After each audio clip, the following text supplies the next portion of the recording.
Hello दोस्तों, this is Manoj sir और मैं लाया हूं आपके लिए आज bank reconciliation statement topic standard 11 commerce का 6th टॉपिक। और ये आपके लिए पार्ट 4 वीडियो। पार्ट 1 में हमने डिस्कस किया था introduction of bank reconciliation statement, what are the reasons for disagreement of bank balance as per cash book and bank balance as per passbook. तो कैश बुक का बैलेंस और passbook का bank balance में differences क्यों होते हैं, उसके बहुत सारे रीजंस हमने डिस्कस किया था पार्ट 1 लेक्चर में। पार्ट 2 में हमने दो टाइप के पार्ट 2 में हमने normal balance as per cash book या debit balance as per cash book का प्रॉब्लम किया था। इसके बाद पार्ट 2 में हमने overdraft balance as per cash book का प्रॉब्लम किया था। पार्ट 3 में हमने किया था। पार्ट 4 में हम करने वाले हैं प्रॉब्लम ऑन क्रेडिट और normal balance as per passbook. आपकी गवर्नमेंट टेक्स्ट बुक का 11th कॉमर्स का क्वेश्चन नंबर 5 है, अनसॉल्व्ड प्रॉब्लम का। तो क्वेश्चन नंबर आज का है, हम स्टार्ट करते हैं। प्रॉब्लम ऑन क्रेडिट और normal balance as per passbook. तो क्वेश्चन क्या दिया है, from the following particular prepare bank reconciliation statement as on 30th June 2019। तो चलिए मैं इसका सोल्यूशन दे रहा हूं आपको। एक क्वेश्चन मैंने लिख दिया है बोर्ड पर, आप सब लोग क्वेश्चन लिख लीजिए। तो ध्यान दीजिए, बैंक रिकंसिलिएशन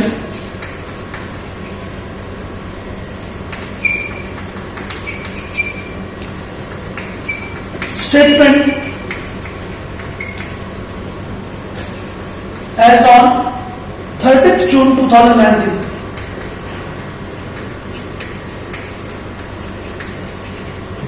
ये हमारा PRS का पूरा फॉर्मेट मैंने ड्रॉ कर दिया। दो अमाउंट कॉलम होंगे, इनर और आउटर कॉलम। यहां होगा particulars, amount rupees and amount rupees. पहला कॉलम इनर कॉलम है और दूसरा कॉलम आउटर कॉलम है। हमने फॉर्मूला बना के दिया था आपको पार्ट 1 वीडियो में, पार्ट 1 लेक्चर में। अगर हमें क्रेडिट बैलेंस और बैंक बैलेंस और नॉर्मल बैलेंस या favourable balance as per passbook दिया होगा तो हमारा क्या फॉर्मूला लगेगा। तो मैंने बताया था हम सोचेंगे कैश बुक के बारे में। कैश बुक अगर प्लस होती है तो ऐड में जाएंगे, कैश बुक अगर माइनस होती है तो हम जाएंगे लेस में। यह हमारा फार्मूला होगा। आपको दिया क्या है, credit balance as per passbook ₹20,000। Passbook का क्रेडिट बैलेंस दिया हुआ है, तो पासबुक का क्रेडिट बैलेंस मतलब normal balance as per passbook. अगर पासबुक का डेबिट बैलेंस दिया होगा तो उसे बोलते हैं overdraft balance as per passbook. और अगर उसका क्रेडिट बैलेंस दिया हुआ है पासबुक का तो ये नॉर्मल बैलेंस है पासबुक का।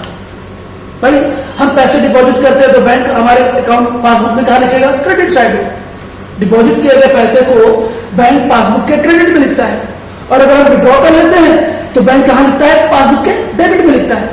तो इसका मतलब पासबुक के डेबिट से पैसा निकलेगा तो पासबुक माइनस होगी, और पासबुक के क्रेडिट में पैसा जाएगा तो पासबुक क्या होगी, प्लस होगी। सिंपल सी बात है, इस बात को तो ध्यान रखिए।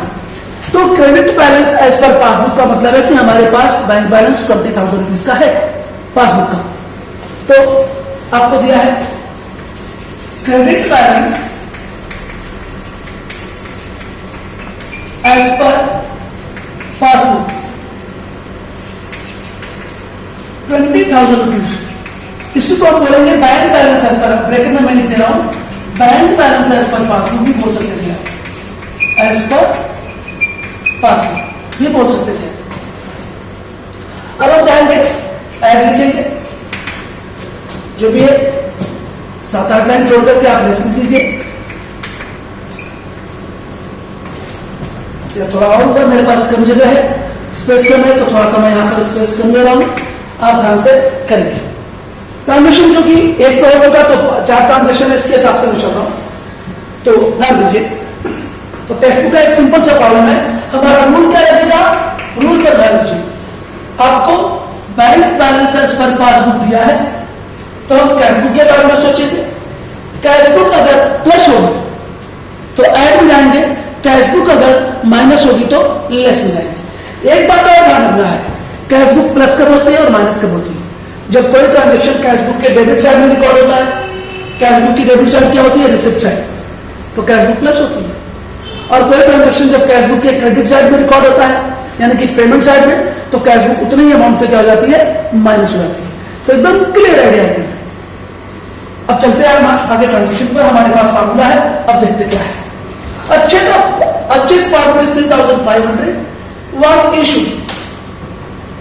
हमने 3,500 रुपए का चेक इशू किया, हमने मतलब हमारे बिजनेस में, एंड पेड बाय बैंक, और बैंक ने उस चेक का पेमेंट कर भी दिया, मतलब पासबुक से तो पैसा निकल गया, but recorded in passbook as ₹5,300। ओहो, देखिए हमने 3,500 का चेक दिया, अगर हमने चेक क्या किया है, जान दीजिए, इशू किया है, तो हमारे कैशबुक से कितना माइनस होगा, कैशबुक के क्रेडिट साइड में जाएगा, कैशबुक का क्रेडिट साइड मतलब पेमेंट साइड, कैशबुक में से माइनस हो जाएगा 3,500। बैंक ने पेमेंट कर दिया तो बैंक के पासबुक से भी माइनस होना चाहिए था, कितना, याद रखो मैंने बोला कैशबुक के क्रेडिट साइड में तो पासबुक के डेबिट साइड में। कैशबुक और पासबुक का एक सीधा सा संबंध है, जो ट्रांजेक्शन कैशबुक के क्रेडिट में रिकॉर्ड होगा वही ट्रांजेक्शन पासबुक के डेबिट में रिकॉर्ड होगा। हम ऐसा भी कह सकते हैं कि कैशबुक की क्रेडिट साइड को पासबुक के डेबिट साइड से कंपेयर करते हैं, और कैशबुक की डेबिट साइड को पासबुक के क्रेडिट साइड से कंपेयर करते हैं। एकदम ध्यान रहे, there is inverse relationship between cashbook balance and passbook balance. तो कैशबुक के डेबिट साइड को पासबुक के क्रेडिट साइड से कंपेयर करो, और कैशबुक की क्रेडिट साइड को पासबुक के डेबिट साइड से कंपेयर करो, एकदम ध्यान रखना है। तो कैशबुक अगर आपने चेक इशू किया तो कैशबुक के क्रेडिट साइड में 3,500 रुपया माइनस हो गया, हमने मतलब बिजनेसमैन ने कर दिया, रिकॉर्ड तो बिजनेसमैन करेगा ट्रांजेक्शन। अब बैंक ने भी पेमेंट किया, लेकिन गलती से बैंक ने कितना लिख दिया, but recorded in passbook as ₹5,300, लेकिन पासबुक से कितना पैसा माइनस हुआ, लिखना था 3,500, लिख दिया 5,300। तो अगर कंपेयर करोगे तो इन दोनों का डिफरेंस कितना आएगा, 1,800 रुपए आएगा। 1,800 रुपए से आपकी पासबुक ज्यादा माइनस होगी। इन दोनों का डिफरेंस देखो, पासबुक को माइनस किया 5,300 से, कैशबुक को माइनस किया 3,500 से, तो इसका मतलब क्या हुआ, 1,800 रुपए से पासबुक माइनस में चले गई। कंपेयर करेंगे तो इसका मतलब होगा कैशबुक 1,800 रुपए से प्लस हो जाएगी। क्यों, क्योंकि आपने पासबुक को 1,800 रुपए से ज्यादा माइनस कर दिया है, तो दोनों का कंपेयर करो। इसका अर्थ क्या निकलता है कि आपकी कैशबुक 1,800 रुपए से प्लस होगी, तो ये कैशबुक प्लस होगी तो कहा जाएगा ऐड, एज पर अवर फार्मूला। तो हम ऐड में जा रहे हैं, cheque issue presented for payment, presented for payment, bank ने पेमेंट कर दिया, but recorded as ₹5,300 instead of ₹3,500 in passbook. Passbook में हमने 5,300 लिख दिया, किसकी बजाय 3,500 रुपए की बजाय हमने 5,300 लिख दिया, तो दोनों का जो डिफरेंस है 5,300 और 3,500 का, वो है 1,800 रुपए। 1,800 रुपए से आपकी कैशबुक क्या हो गई, प्लस हो गई, तो ऐड में आ गई। नेक्स्ट में ट्रांजेक्शन, चेक डिपॉजिटेड ₹9,700, ठीक है, हमने चेक डिपॉजिट किया, कलेक्टेड बाय बैंक, बैंक ने कलेक्ट भी कर लिया, मतलब पासबुक में जमा हो गया पैसा, was not recorded in cash. वाह भाई वाह, हमने चेक डिपॉजिट किया, बैंक ने उस चेक का पैसा कलेक्ट भी कर लिया, तो बैंक जैसे ही पैसा कलेक्ट करेगा, बैंक तुरंत पासबुक को बढ़ा देगा, पासबुक के क्रेडिट साइड में आ जाएगा 9,700 रुपए, पासबुक बढ़ जाएगी। लेकिन हमने कैशबुक में लिखा ही नहीं, रिकॉर्ड ही नहीं हुआ कैशबुक में, तो कैशबुक कम है, इसका मतलब 9,700 रुपए से कैशबुक कम है, तो कहां जाएगा, ये लेस में जाएगा, तो आ जाएगा लेस में। Check deposited collected by bank, check deposited collected by bank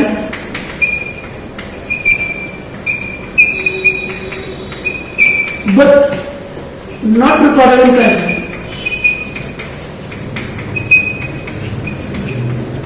cashbook में नहीं लिखा गया 9,700। तो बहुत ही सिंपल ट्रांजेक्शन, हमने चेक बैंक में जमा किया, बैंक ने कलेक्ट कर लिया, कलेक्टेड बाय बैंक मतलब बैंक ने पासबुक में रिकॉर्ड कर दिया, पासबुक हमारी 9,700 से बढ़ गई, but not recorded in cashbook, cashbook में लिखा ही नहीं, तो कैशबुक में एंट्री नहीं आई, पासबुक 9,700 रुपए से प्लस हो गई। कंपेयर करेंगे तो कैशबुक हमारी 9,700 रुपए से कम है, चूंकि कैशबुक कम है इसलिए कहां चला गया, लेस में चला गया, तो हमने लेस में दिया कितना, 9,700। ट्रांजेक्शन करने का था। उसके बाद नेक्स्ट वन है fourth, payment side of cashbook was undercast bye ₹100। ये तो एक ऐसा ट्रांजेक्शन तो आता ही है, कैशबुक का payment side of cashbook was undercast bye ₹100।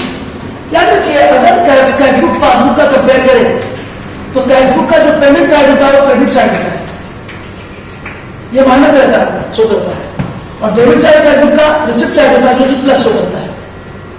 लेकिन पासबुक का क्रेडिट साइड प्लस शो करता है और पासबुक का डेबिट साइड क्या शो करता है, माइनस शो करता है, बस इतना ध्यान रखना। अब भाई क्या हुआ, payment side of cashbook was undercast bye ₹100। Cashbook का पेमेंट साइड अंडरकास्ट है मतलब टोटल कम निकालने से रुपए, कैशबुक का क्रेडिट साइड का टोटल अंडरकास्ट है मतलब टोटल कम है 100 रुपए से, तो ये तो कैशबुक का फायदा है। अगर कैशबुक का क्रेडिट साइड अंडरकास्ट है 100 रुपए से, तो पासबुक का डेबिट साइड ओवरकास्ट हो जाएगा 100 रुपए से। इस बात का कंपैरिजन याद रखें, मतलब पासबुक 100 रुपए से कम हो गई और कैशबुक 100 रुपए से क्या हो जाएगी, बढ़ जाएगी। इसका मतलब अंडरकास्ट होना मतलब टोटल कम मिलना। अगर पेमेंट साइड का टोटल कम है, मान लिया जाए, सिंपल एग्जाम्पल दिया जाए, आपको पेमेंट करना था 1000 रुपीज,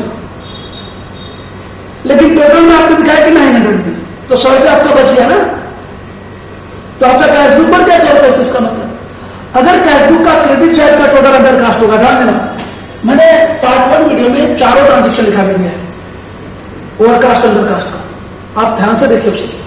तो ये पेमेंट साइड अगर अंडरकास्ट है मतलब टोटल कम है, पेमेंट का टोटल कम है, तो उसका मतलब कैशबुक 100 रुपीज से बढ़ जाएगा। अगर डेबिट साइड का टोटल अंडरकास्ट होगा तो 100 रुपए से कैशबुक कम हो जाएगा, एकदम ध्यान।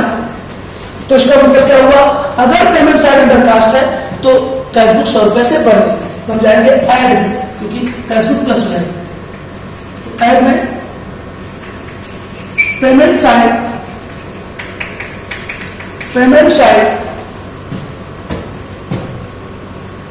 Of cashbook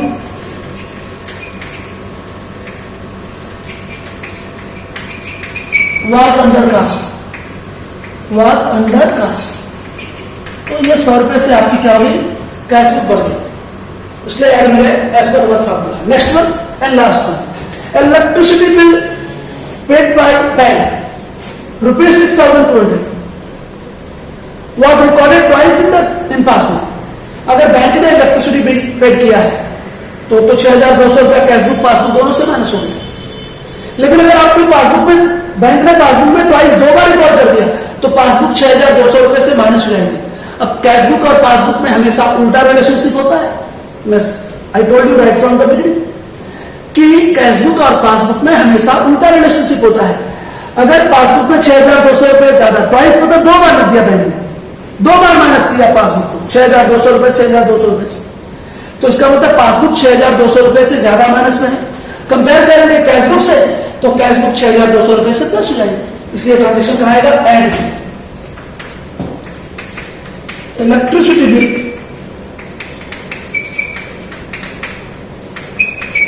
paid by bank recorded price in passbook, इसलिए पासबुक 2 बार माइनस हो गई 6,200 रुपए से, तो 6,200 रुपए से ज्यादा माइनस हो गई, तो कैशबुक प्लस हो जाएगी 6,200 से, कैशबुक प्लस हुई इसलिए हम ऐड में आए। तो ये आपके 5 के 5 ट्रांजेक्शन हो गए। तो हम क्या करेंगे, इसका आंसर करेंगे, इनको ऐड करेंगे, ऐड वाले को 0 0 8 9 2 11 1 2 और 6 8 8,100, तो 20,000 में 8,100 ऐड करो 28,100।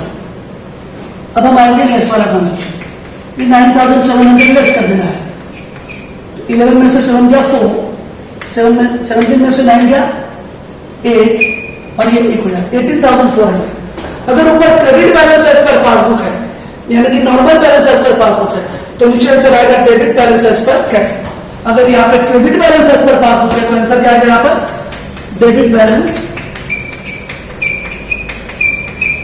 As per cash book. ये आपका आंसर है 18,400। अगर बाय द वे सपोज करें अगर ये ज्यादा होता 28,100 से ये ज्यादा होता मान लो 30,000 होता तो 30,000 में से 28,100 निकालते तो 1,900 बचता। यहाँ लिखते वो ओवरड्राफ्ट बैलेंस हो जाता तब कैश बुक का। ये बात भी ध्यान रखिएगा अगर ये माइनस फिगर हो जाएगा तो ये ओवरड्राफ्ट हो जाएगा। माइनस फिगर ज्यादा रहता है तभी ओवरड्राफ्ट बैलेंस हो जाएगा। लेकिन अगर ये ज्यादा है और माइनस फिगर कम है तो ये फिर अगर यहाँ क्रेडिट बैलेंस है तो यहाँ पे आएगा debit balance as per cash book.